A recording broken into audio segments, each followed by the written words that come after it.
सीमा के पति श्यामू का 2 साल पहले ही निधन हो चुका था। निधन होने के बाद सीमा अपने बेटे विकास के साथ अकेली रहा करती है। सीमा बाजार में दूसरों के दुकान पर काम करके अपने घर का खर्चा चलाया करती। वह एक प्याज बेचने वाले सेठ धनीराम के यहाँ काम करती और उन पैसों से घर का खर्चा और बेटे की पढ़ाई और कुछ पैसे आने वाले कल के लिए भी बचा कर रखा करती। सीमा का बेटा विकास 5वीं क्लास में पढ़ता था। वह पढ़ाई में बहुत ही होनहार था। इसी तरह दिन बीत रहे थे। एक दिन विकास अपनी माँ से बोलता है, माँ मुझे स्कूल का फीस दे दीजिए, तो स्कूल में फीस जमा करना है, वरना आज भी मुझे बाहर खड़ा होना पड़ेगा। विकास, इस समय तो मेरे पास एक भी पैसे नहीं है। मैं आज मालिक से आते समय कुछ पैसे मांग कर ले आऊंगी और तुम्हें दे दूंगी। तुम अपना कल फीस जमा कर देना। नहीं माँ, अगर मैं आज अपना फीस नहीं दूंगा तो मुझे आज भी स्कूल के बाहर खड़ा होना पड़ेगा। विकास, अब जिद मत करो। मैंने तुमसे बोला ना, तुम अपना फीस कल जमा कर देना। अब जाओ स्कूल। मुझे काम पर जाने दो। सीमा फिर अपने बेटे विकास को स्कूल भेजकर बाजार में काम करने के लिए जाने लगती है। सेठ जी, इस समय प्याज कितने रुपए किलो हैं? 20 रुपए किलो हैं भाई साहब, बोलिए कितना दे दूं आपको? सेठ जी, मुझे 5 किलो प्याज दे दीजिए। सीमा, जरा इनको 5 किलो प्याज तौल कर देना। सीमा फिर उस आदमी को 5 किलो प्याज तौल कर दे देती है। सीमा अपने सेठ के द्वारा कहे गए कामों को करती और वहां रहकर अपने घर का खर्चा चलाती। शाम को जब सीमा अपने घर आने वाली थी, तभी उसे याद आता है कि विकास का फीस के लिए अभी पैसे मांगने हैं। मालिक, मुझे जरा इस महीने का तनख्वाह दे दीजिए। मुझे अपने बेटे विकास का फीस जमा करना है। क्यों नहीं सीमा, रुको अभी देता हूँ। फिर दुकान का धनीराम सेठ सीमा को उसका तनख्वाह देता है। सीमा उन पैसों को लेकर अपने घर आती है।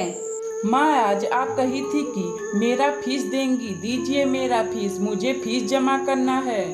रुको अभी देती हूँ विकास। फिर सीमा अपने बेटे विकास को फीस भरने के लिए पैसे दे देती है। इसी तरह 2 हफ्ते बीत जाते हैं। अगली सुबह सीमा सेठ धनीराम के दुकान पर काम करने गई तो उसे कुछ प्याज दिखाई देता है। मालिक, यह प्याज आप यहाँ क्यों फेंक दिए हैं? सीमा, वह प्याज अब थोड़े खराब हो गए हैं, मगर तुम्हें ले जाना है तो तुम उसे ले जा सकती हो। सीमा फिर सभी प्याजों को बीनकर शाम को अपने घर लेकर आती है। माँ, आप इन प्याजों को कहाँ से ले आई हैं? विकास वाला सेठ की दुकान के सामने यह पड़ा था, मैं उसे उठाकर ले आई हूँ।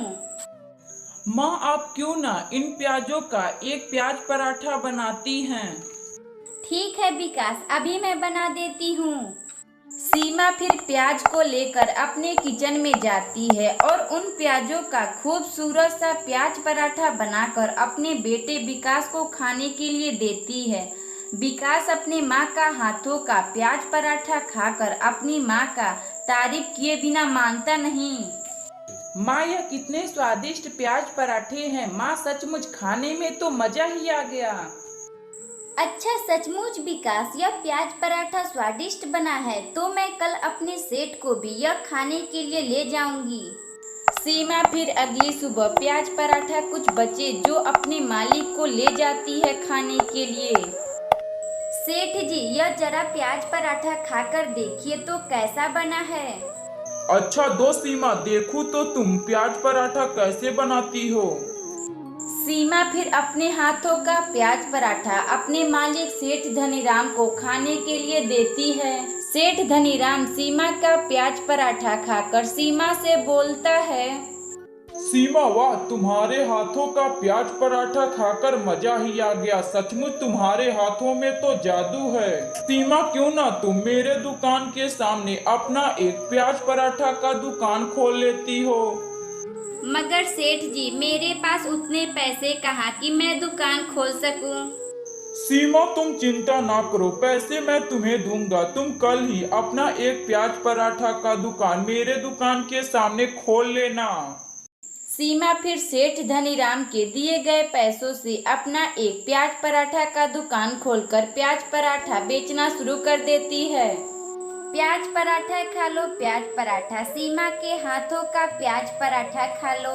सीमा को इस तरह प्याज पराठा बेचता देख कुछ लोग सीमा के दुकान पर प्याज पराठा खाने आते हैं। सीमा जरा एक प्लेट प्याज पराठा बनाकर खिला दो। सीमा प्याज पराठा बनाकर उन लोगों को प्याज पराठा खाने के लिए देती है। वह लोग सीमा के हाथों का प्याज पराठा खाकर सीमा से बोलते हैं, अरे वाह, सचमुच प्याज पराठा खाने में तो मजा ही आ गया। सीमा अपने सेठ धनीराम के यहाँ से प्याज खरीदती और प्याज पराठा बनाकर बेचा करती। सीमा अपना हर रोज अपना ठेला लगाती। इसी तरह सीमा के जीवन में काफी सुधार आ चुके थे। सीमा अपने बेटे विकास के साथ खुशी खुशी रहने लगती। अगर आपको यह कहानी अच्छी लगे तो वीडियो को लाइक करें और चैनल को सब्सक्राइब करें और बेल आइकन को दबाना ना भूलें। मदनपुर गांव में श्यामू सब्जी वाला रहता था। वह तरह तरह की सब्जियां बोता और उसे गांव गांव घूमकर बेचा करता था। उसकी एक पत्नी थी जिसका नाम राधा था। एक छोटा सा बेटा जो अभी 5वीं क्लास में पढ़ता था। श्यामू अगली सुबह अपना सब्जी का ठेला लेकर पूरे गांव में चिल्ला चिल्ला कर सब्जी बेचना शुरू कर दिया। सब्जी ले लो सब्जी, ताजे ताजे सब्जी ले लो। श्यामू के खेतों की सब्जियां पूरे गांव में पसंद थी। वह सभी लोग श्यामू के ठेले पर से ही सब्जी खरीदना पसंद करते थे। एक दिन एक लक्ष्मण नाम का आदमी श्यामू की ठेले पर सब्जी खरीदने आता है। श्यामू, अरे ओ श्यामू, आलू कितने के भाव दे रहे हो? अरे साहब, यह आलू अभी बहुत ही सस्ते हैं, 20 रुपए किलो है। बोलिए आपको कितना दे दूं? अच्छा ठीक है श्यामू, तू मुझे 5 किलो आलू तौल दो। फिर श्यामू लक्ष्मण को 5 किलो आलू तौल कर दे देता है। लक्ष्मण पैसे देकर चला जाता है। श्यामू उस गांव का सबसे अच्छा सब्जी बेचने वाला था। वह हमेशा सब्जियों को उचित मूल्य पर ही बेचा करता था।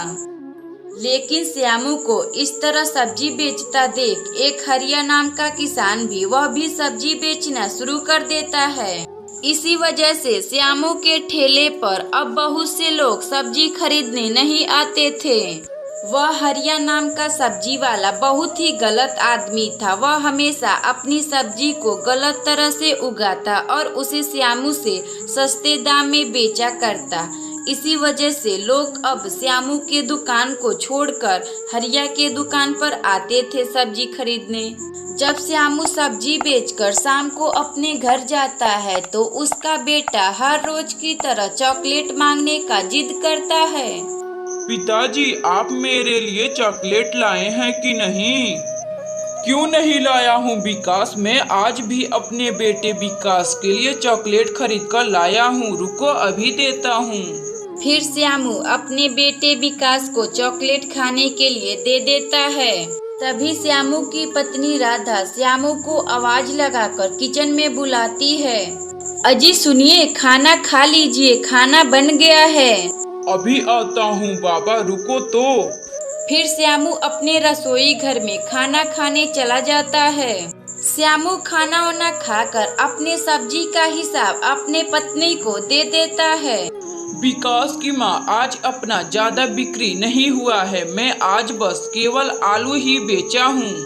क्यों जी, क्या हुआ? आपका इस समय गांव में सब्जी बिक नहीं रहे क्या?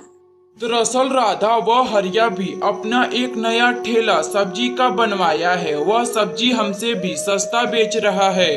इसी वजह से लोग अब हमारा दुकान छोड़कर हरिया के पास सब्जी खरीदने जा रहे हैं। अजी आप चिंता ना कीजिए, सब कुछ सही हो जाएगा। मुझे पता है एक ना एक दिन लोग आपके ही ठेले पर चलकर आएंगे सब्जी खरीदने। अगली सुबह फिर श्यामू अपना ठेला लेकर सब्जी बेचने गांव में जाता है, मगर कोई भी आदमी श्यामू की दुकान पर सब्जी खरीदने नहीं आता।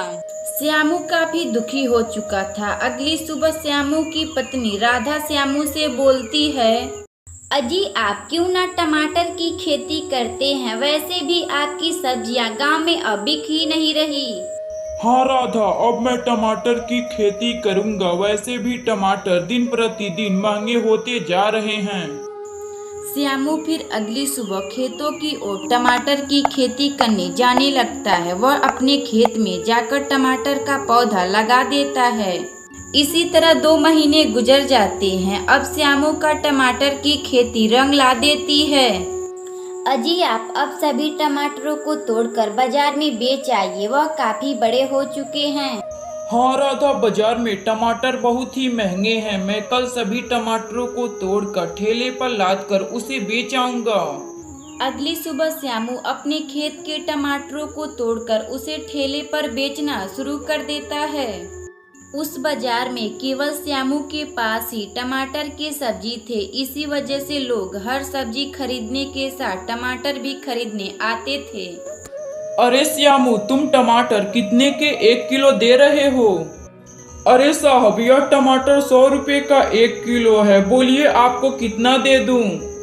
श्यामू, तुम मुझे 1 किलो टमाटर दे दो, क्योंकि बिना टमाटर की कोई सब्जी अच्छी नहीं लगती।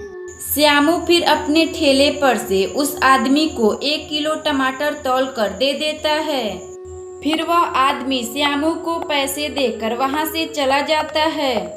श्यामू इसी तरह अपना टमाटर की सब्जी को बोता और वह बाजार में सभी सब्जियों के साथ बेचता। लोग श्यामू की दुकान पर टमाटर खरीदने जरूर ही आते। इसी तरह श्यामू का पूरा परिवार खुशी खुशी रहने लगता। अगर आपको यह कहानी अच्छी लगे तो वीडियो को लाइक करें और चैनल को सब्सक्राइब करें और बेल आइकन को दबाना ना भूलें।